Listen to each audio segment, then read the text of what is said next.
Okay, so now we've got the angle side or angle side theorem, AAS. And I think that this is called a theorem instead of a postulate, just because it's so directly based off of angle side angle. Basically, if you have triangles like the ones we see here, and you know that the given angles there are congruent, then these last two angles, they also have to be congruent. And once you know that those two angles are congruent, in this case C and F, then we're right back to using angle, side angle. But in our proofs, that would obviously take us more steps, and so this is a useful thing. In efficiently proving triangles congruent. So if you see an angle and another angle and a side that correspond to and are congruent to an angle side in another triangle, then those two triangles are congruent.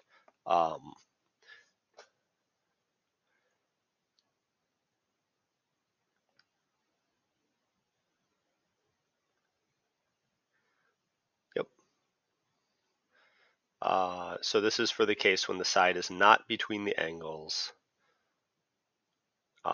It would work the same if we were talking about this side, because that would be angle, side. Okay, let's look at some examples. So here we have an interesting case because we're not given the three things. And the ones we've practiced so far, they've been very simple because really the first three things, the angles and the sides that we needed to prove congruent, they were just given to us. But now it's not. So we're going to have to use some other trick to figure out what is congruent to what. Now, they're telling us that these lines are parallel. So that's going to be an important piece of information we're going to have to use in our proof. Again, these proofs, as I've said before, they don't necessarily just you look at it and you know the answer. There isn't even necessarily a formulaic place to start that will always work. But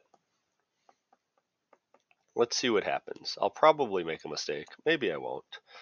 But this is just to demonstrate what is it like writing these proofs. We've got our statements and our reasons. I always start with something given. So I'm going to start with the fact that those lines are parallel. And I'm going to see, I better use capital letters because those are capital letters. So line segment WM is parallel to line segment RK. Now my reason for that is given, as your first reason should always be something given. There might be some exception to that, but I can't think of what it is. Okay. So, because those are congruent, I see that line segment WR is a transversal across them, and then that means that these alternate interior angles will also be congruent. Okay, so that's the first thing I saw, so I'm going to just try writing that down. I might have to erase it and start over, who knows.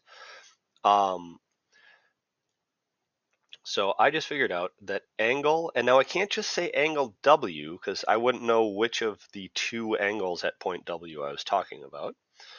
But I can say, I have to use 3 points. I'm talking about angle MWR is congruent to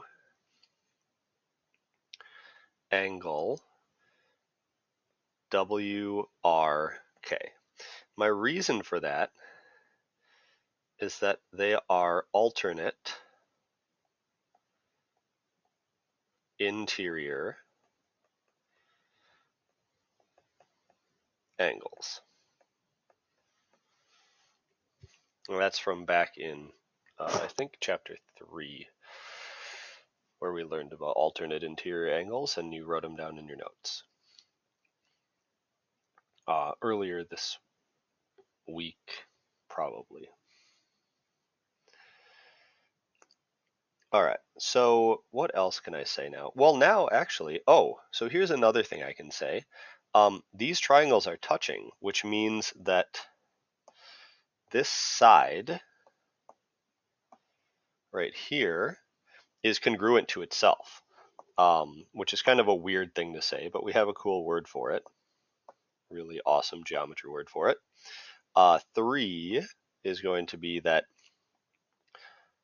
line segment WR is congruent to line segment WR. And my reason for that is the reflexive property.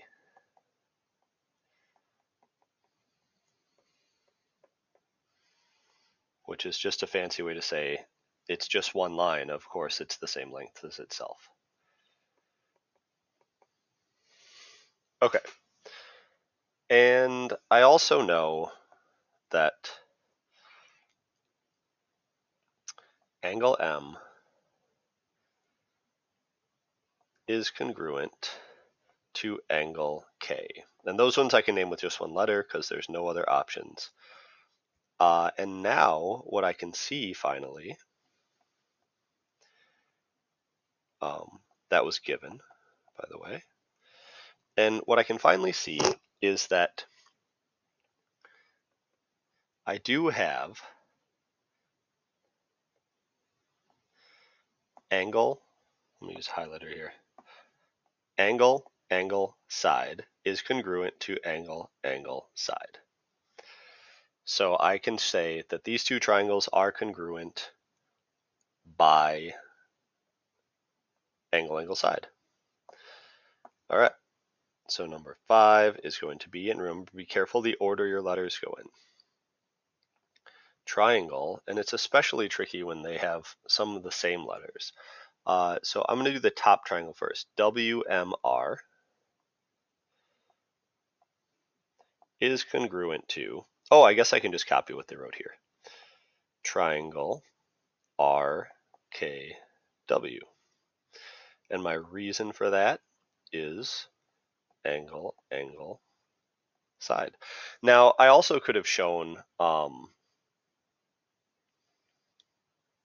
could I? I mean, it would have been a little more work, but I could have used angle, side, angle as well. I would have had to find 2 angles instead of just one, so it would have taken a little longer. But that worked out pretty well. On the next slide, let's click on over to it. You here have a triangle set up, and you are going to